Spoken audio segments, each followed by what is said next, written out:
Со 50 ученици помалку започна второто полугодие во Штип. Толкав е бројот на исписници кои ги зеле родителите најавиле дека со своите семејства се иселуваат од Македонија.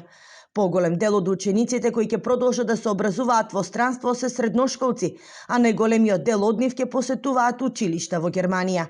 Бројката е загрижувачка и сериозно алармира за масовното иселување на младите од државата. Бројките покажуваат дека тоа не е мал број на деца од средните и од основните училишта, така што во средните училишта имаме 26 ученика кои што пријавиле дека заминуваат, а во основните 24 ученика. Значи на ниво на општина тоа се вкупно 50 деца кои што веќе нема да посетуваат настава. Неизвесен е статусот за уште 25 ученици во основното училиште Гоце Делчев. За нив родителите не побарале исписница за трајно испишување.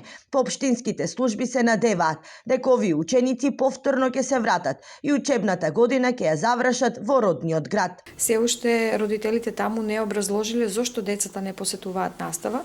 Таа бројка е некаде околу 25 ученика, меѓутоа се надеваме дека во ово полугодие тие ќе продолжат со наставата, ќе се вратат во училишните клупи и редовно ќе ја завршат учебната година. Трендот на отпишување на основци и средношколци во Штип заради заминување на цели семејства во странство почна да расте од 2018-та, а само минатата година штипските училишта останаа без речиси 100 деца.